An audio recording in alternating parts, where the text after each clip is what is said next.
దేవునామానికి మహిమ కలుగును గాక. పురమునందు ప్రియమైన దేవుని ప్రజలందరూ కూడా మన ప్రభువును రక్షకుడైన యేసుక్రీస్తు నామంలో మీ అందరూ కూడా శుభాలు వందనాలు తెలియపరుస్తున్నాను. దేవుని మహాకృపను బట్టి నేను క్షేమంగా ఉన్నాను, మీరందరూ కూడా క్షేమంగా ఉన్నారని తలంచుతూ ఉన్నాను. అయితే గత శీర్షికలు మనం కీర్తన గ్రంథం గురించి మనం ధ్యానిస్తూ ఉన్నాం. గత కాలం కొన్ని విషయాలు మనం కీర్తన గ్రంథం గురించి ధ్యానించాము.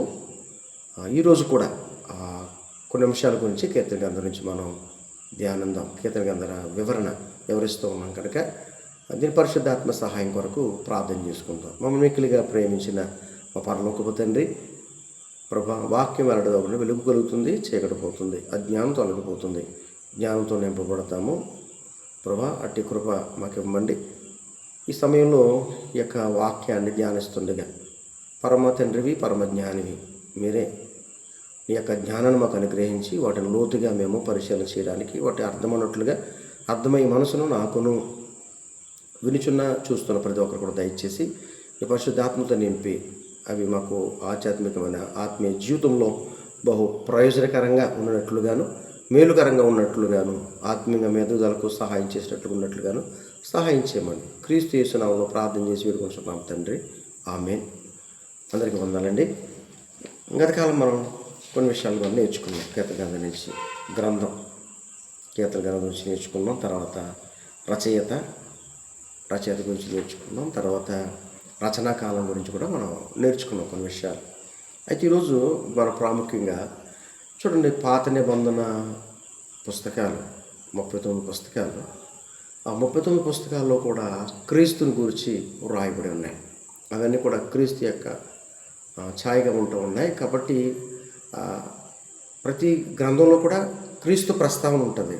ప్రవచనాలు యేసుక్రీస్తు పుట్టుక గురించి కానీ, పరిచర్య గురించి కానీ, శిలువ మరణం గురించి కానీ, అద్భుతాల గురించి కానీ, ఆయన చేసిన ప్రార్థన గురించి కానీ, శిలువలో అనుభవించిన శ్రమల గురించి కానీ, ఆయన పునరుద్ధానం గురించి కానీ, రాకడ గురించి కానీ, ఇవన్నీ కూడా ప్రవచనాత్మకంగా అనేకమైన అంశాలు అందులో దేవుడు దాగి ఉంచాడు అక్కడ.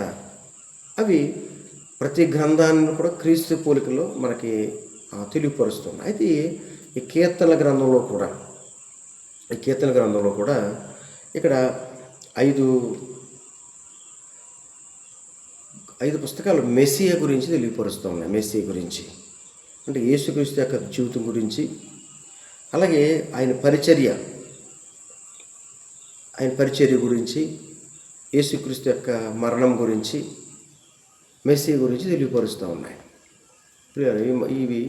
ఈ కీర్తన గ్రంథంలో ఉన్న యేసు గురించి తెలియపరిచయం ఏంటంటే, ఇక్కడ 34వ కీర్తన 20వ వచనంలో చూస్తే కనుక క్రీస్తు గురించి అక్కడ తెలియపరుస్తున్నాయి. 34వ కీర్తన 20వ వచనంలో, ఆయన వాని ఎముకలన్నిటినీ కాపాడును, వాటిలో ఒక్కటైనను విరిగిపోను. ఇది ప్రవచనాత్మకంగా యేసుక్రీస్తు శిలువ శ్రమ గురించి. నిజంగా మనం చూస్తే కనుక యేసుక్రీస్తు శిలువలో ఒక ఎముక కూడా విరిగిపోలేదు. కొరడ దెబ్బలు కొట్టారు, మేకులు నాటారు, బల్లెంతో పొడిచారు, హింసించారు, కానీ ఆయన రక్తమంతా కూడా చిందించారు, రక్తమంతా కూడా దారిపోసారు. కానీ అక్కడ ఎముకలలో ఒక ఎముక కూడా విరగలేదు.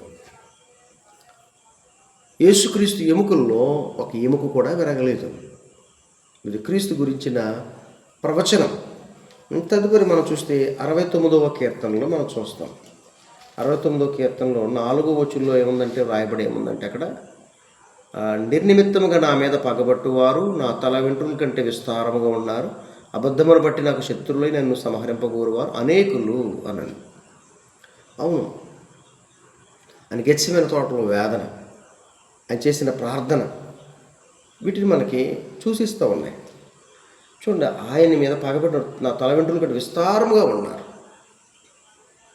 అక్కడ దావీదు రాసిన కీర్తనలో ప్రవచనాత్మకమైన కీర్తన 9వ వచనంలో కూడా చూస్తే, అదే అధ్యాయంలో 9వ వచనం, నీ ఇంటిని గురించిన ఆసక్తిని భక్షించున్నది, నేను నిందించిన వారి నిందలు నా మీద పడి ఉన్నవి. ఇది కూడా క్రీస్తు గురించిన ప్రవచనం. అనే విషయాన్ని మనం గమనించాలి. మనం తర్వాత చూస్తే ఇక్కడ 22వ కీర్తన మనం ప్రాముఖ్యంగా మనం చూస్తే కనుక 22వ కీర్తన మనం చాలా చక్కగా దాన్ని ధ్యానించగలిగితే కనుక అది మొత్తము క్రీస్తు గురించి అక్కడ వ్రాయబడింది. ఇక్కడ శిలువ వేదన, శిలువ మరణ వేదన. ఇక నా దేవా నీవు నన్నేలా విడనాడితివి, నా దేవా నన్నేలను విడనాడితివి. శిలువలో యేసుక్రీస్తు పలికిన మాట, నన్ను ఎలా విడిచిపెట్టావు. ఇక 22వ కీర్తన ఆ విధంగా మనకి తెలియపరుస్తూ ఉంది. అలాగే మెస్సీని గురించి పరోక్షంగా మనం చూడగలిగితే కనుక 2వ కీర్తన, అలాగే 45వ కీర్తన, 72వ కీర్తన క్రీస్తులో నెరవేర్పు, దావీదు వంశంలో లేక ఒక రాజును సూచిస్తూ రాయబడినవి. అయితే కానీ అవి క్రీస్తులో నెరవేర్చబడ్డాయి. సాధారణంగా ఈ కీర్తనలు రాయబడిన సమయం దావీదు వంశంలోనూ లేక ఒక రాజు గురించి రాయబడ్డాయి. కానీ ఇవన్నీ కూడా క్రీస్తులో నెరవేర్పు కలిగి ఉన్నాయి. ఇక్కడ 2వ కీర్తన, ఈ 45వ కీర్తన, 72వ కీర్తనలో మనం చూస్తే కనుక క్రీస్తులో నెరవేర్పు కలిగి ఉండాలని మనం అక్కడ చూస్తూ ఉంటాం అన్నమాట. క్రీస్తులో నెరవేర్పు కలిగి ఉండాలని మనం అక్కడ చూస్తూ ఉంటాం. నెరవేర్పు కలిగి ఉండాలని మనం చూస్తూ ఉంటాం. అలాగే 110వ కీర్తన, 110వ కీర్తన ఇది ఎవరిని కాకుండా క్రీస్తునే సూచిస్తూ ఉంది. 110వ కీర్తన ఇది క్రీస్తునే ఖచ్చితంగా సూచిస్తూ ఉంది. అక్కడ ప్రత్యక్షంగా నా ప్రభుతో సెలవిచ్చిన వాక్కు, నేను నీ శత్రువులను నీ పాదములకు పీఠముగా చెయ్యి వరకు నా కుడి పార్శ్వమున కూర్చుండుము. ఇదిగా క్రీస్తునే, ఇంకెవరిని కాకుండా క్రీస్తుని ఇక్కడ ఏం చేస్తుందంటే అక్కడ తెలియపరుస్తూ ఉందన్నమాట, తెలియపరుస్తూ ఉంది.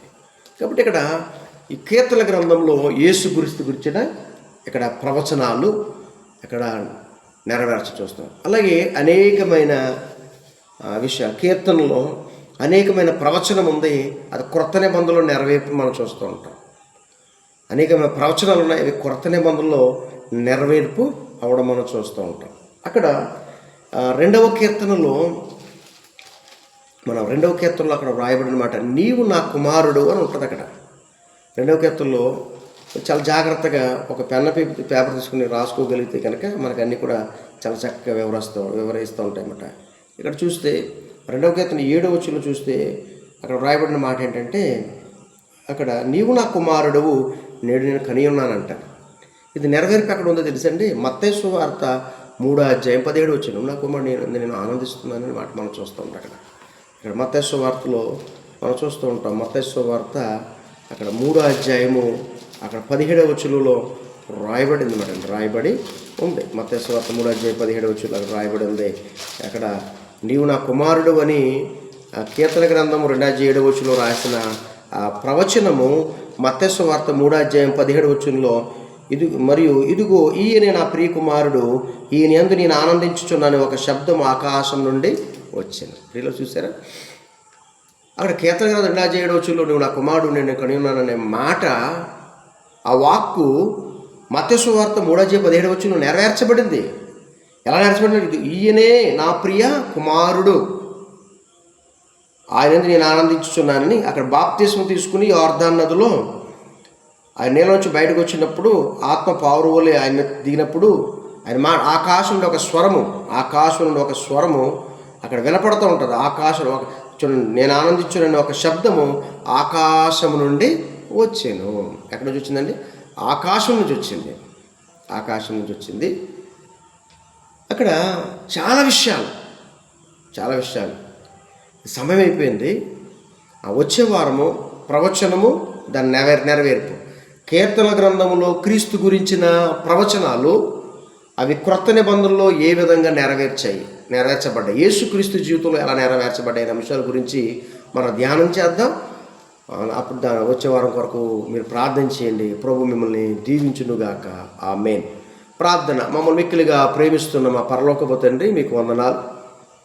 ఈరోజు ఆయన కీర్తన గ్రంథంలో కీర్తనలో క్రీస్తు అనే అంశం గురించి ధ్యానించడానికి కొంత సమయాన్ని మాకు ఇచ్చారు.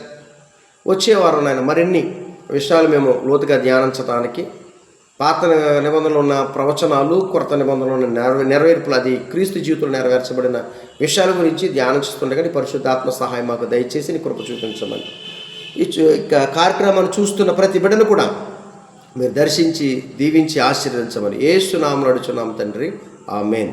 God bless you. అందరూ కూడా వందనాలు. దయతో ఈ ఛానల్ మీరు సబ్స్క్రైబ్ చేయండి. అలాగే మీరు చూసిన వెంటనే దీనికి లైక్ చేయండి. ఎందుకంటే అనేక మంది దీన్ని చూడడానికి అవకాశం ఉంటుంది కనుక మిమ్మల్ని కోరేది ఏంటంటే నా కొరకు ప్రార్థన చేయండి. నా పేరు రక్షణ కుమార్. ఇంకా అనేక అంశాల కొరకు ధ్యానించడానికి దేవుడు సహాయం చేసినట్లుగా మీరందరూ కూడా ప్రార్థన చేయమని మనవి. అందరికి కూడా వందనాలు. God bless you.